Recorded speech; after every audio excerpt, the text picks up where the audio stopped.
Welcome to This Explainer. Today, we're going to step into the shadows of human history to explore something profoundly unsettling.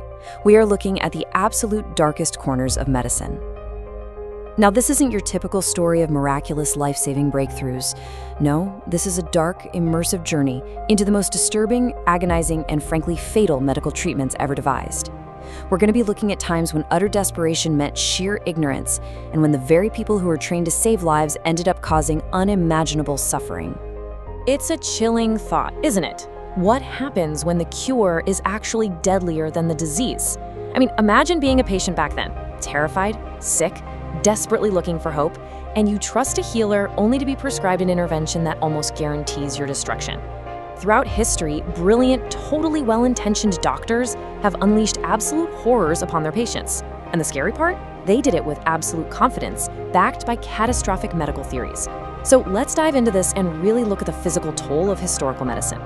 Part 1. The Bloody Beginnings. 2,500 years of the blade. So for 2.5 millennia, an era known as heroic medicine reigned supreme. Doctors fundamentally believed that the body's natural healing process was simply too weak on its own. To save a life, they thought they had to aggressively and violently intervene, and their primary weapon, the blade.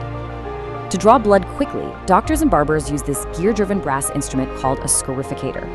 Picture this. They would press this cold, heavy metal box against your skin, hit a release button, and instantly 8 to 12 razor-sharp blades would violently shoot out, slicing into your flesh from 2 completely different directions.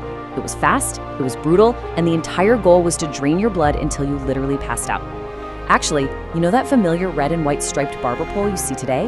That red stripe originally symbolized the blood flowing from these very cuts.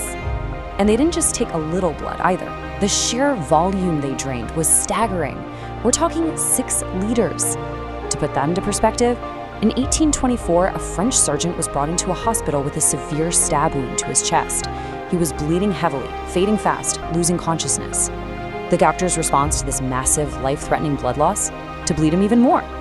They immediately drained half a liter of blood just to prevent infection. And then, over the next 6 months, using a combination of deep cuts and ravenous leeches, they drained 6 liters of blood from his already wounded body. Miraculously, he survived the treatment. But most people, they weren't so lucky. The horrific logic of the time dictated that if bleeding didn't work, well, they brought the fire. If you were suffering from something as simple as fatigue or severe headaches, you might be prescribed what they called actual cautery. A physician would take a red-hot iron and literally sear it right into your forehead or run it directly down your spine. The objective here was to completely shock the body, creating massive blisters and agonizing pain to somehow draw out the illness. Patients were literally being tortured under the guise of therapy. Part 2. Consuming the macabre. Swallowing the unthinkable. If the external physical trauma of heroic medicine wasn't terrifying enough, the treatments that patients were instructed to consume or absorb internally are truly the stuff of nightmares. When cutting and burning failed, medicine turned to the deeply grotesque, because, desperation breeds dark practices. For centuries, people honestly believed the human body possessed magical, vital powers that could be absorbed right at the moment of death. So at public executions, the second the executioner certified the convict was dead, crowds of sick people would rush the gallows. They would literally take their afflicted children and rub their open sores and pimples against the hanging dead bodies, hoping to absorb some miraculous cure from the corpse. But the horrors didn't stop at the gallows. They were packaged, marketed, and sold. In the 1800s, the tapeworm diet became an absolute craze. The promised cure sounds exactly like a modern late-night infomercial. Eat whatever you want, as much as you want, and still lose weight. All you had to do was swallow tapeworm eggs. But the reality? Pure, unadulterated body horror. Because those eggs hatched. Patients suffered profound brain inflammation, violent seizures, and they ended up hosting parasites that could grow up to 30 feet long, just living inside their intestines for decades. And then, of course, there were the outright poisons being marketed as everyday pick-me-ups. Just 5 milligrams. That is all it takes for strychnine to kill a human being. Yet for nearly 200 years, this deadly alkaloid was recklessly marketed to medical students who were cramming for exams, to marathon runners looking for an edge, and even as an aphrodisiac by commercial companies. Taking this so-called cure led to cold sweats, alarmingly rapid heartbeats, complete loss of consciousness, and very often, a terrifying, agonizing death. Part 3. the chemical nightmare, a lifetime with mercury.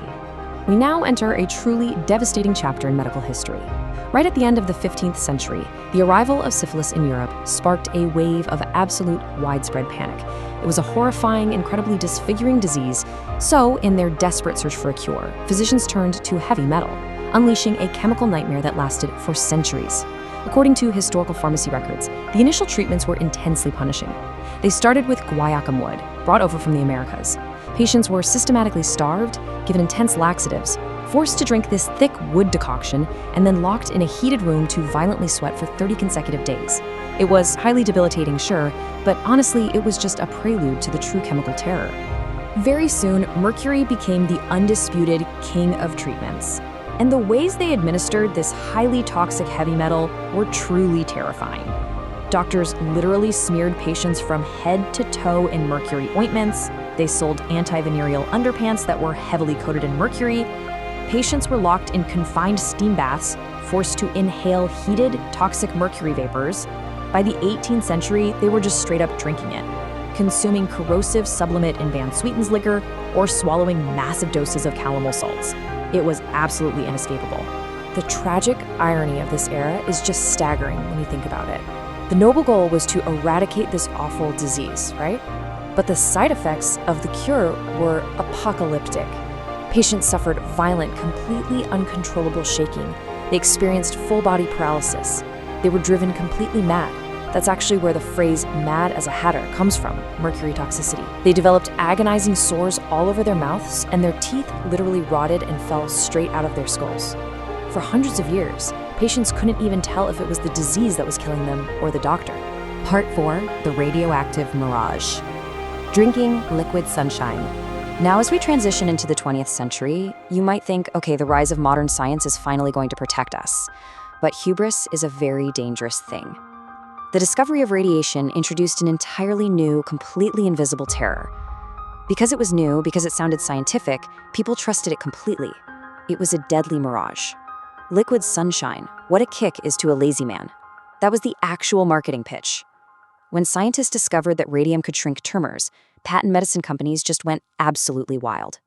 They didn't understand radiation at all, but they definitely understood profit. They pitched radium as this animating life force, a magical panacea that cured everything from arthritis to depression. People willingly bought radioactive clay jars just to irradiate their drinking water, completely blinding themselves to the lethal cellular destruction they were swallowing every single morning. And honestly, nothing exemplifies this specific tragedy better than the story of Evan Byers. Byers was a wealthy, robust industrialist who was just looking for a cure for a lingering arm injury. His doctor prescribed a commercial radium water called Radithor. Byers enthusiastically consumed 1,000 bottles of it. The result? The radiation systematically destroyed his bones from the inside out. He developed raging cancer, his bones simply shattered, and in a gruesome, highly public spectacle, surgeons actually had to remove most of his jaw. He withered away into a husk and died a horrific, agonizing death. Part 5, a deadly catalyst, the 1937 elixir sulfonamide disaster. The death of Evan Byers sparked massive public outrage, for sure, but it wasn't quite enough to fundamentally change the laws. It actually took an even more devastating tragedy in 1937 to surface the ultimate breaking point for unregulated, dangerous medicine in America. A pharmaceutical company formulated a liquid version of a drug specifically to treat children's sore throats. They called it elixir sulfonamide. But here's the catch. To make the drug dissolve into a nice, sweet-tasting liquid, the chemist mixed it with diethylene glycol. That is a highly toxic chemical that we use today in antifreeze. Because the laws of 1937 did not require a single shred of safety testing, 240 gallons of this deadly poison were shipped across the entire country. The result was mass kidney failure. Innocent children suffered agonizing abdominal pain, relentless vomiting, and severe convulsions before dying. I want to pause here for a second because we really have to remember the profound human grief behind these historical facts. It wasn't just data. This is an excerpt from a letter written by a devastated mother to President Franklin D. Roosevelt. She wrote, "Even the memory of her is mixed with sorrow, for we can see her little body tossing to and fro and hear that little voice screaming with pain. She completely trusted her doctor. Her doctor completely trusted the medicine, and it killed her child." The reaction from the creators of this drug reveals a truly chilling contrast. The owner of the Massengill Company stated coldly that he felt absolutely no responsibility, claiming there was no error in manufacture since they were simply filling a professional demand. But for the chemist who actually concocted the mixture, Harold Watkins, the guilt was absolute and totally inescapable. Upon learning that his creation was out there slaughtering children, he committed suicide. What is truly terrifying about this entire disaster is how completely powerless the government was to stop it. Under the laws at the time, it was not illegal to sell a deadly, totally untested poison. There was no law against it. The FDA could only legally intervene and seize the drug on a bizarre technicality: misbranding. Because the company used the word elixir, which implies the use of alcohol, and not diethylene glycol, the government was finally able to step in and recall it. If they had simply called it a solution, the FDA would have had zero legal authority to stop the dying. This brutal escalation of historical horrors, going all the way from the blade to the corpse to heavy metals and finally to these untested modern poisons, it ultimately forced a massive reckoning. The elixir sulfanilamide disaster was the tragic catalyst that finally woke up the world. It birthed the 1938 Federal Food, Drug, and Cosmetic Act, giving the FDA the real power to demand rigorous safety testing before a drug could ever be sold. So those medical safety standards that we completely take for granted today, they were literally written in the blood of these victims. We look back at these historical doctors now with the smug wisdom of hindsight, right? We shudder at their ignorance. But remember, they were the absolute leading scientific minds of their day, completely and utterly certain they were doing the right thing. Which leaves us with a lingering, deeply unsettling question. As medicine continues to evolve, what common, widely accepted modern treatments of today will future generations look back on with that exact same horrifying disbelief? Thank you for joining me for this explainer. I'll leave you to think about that.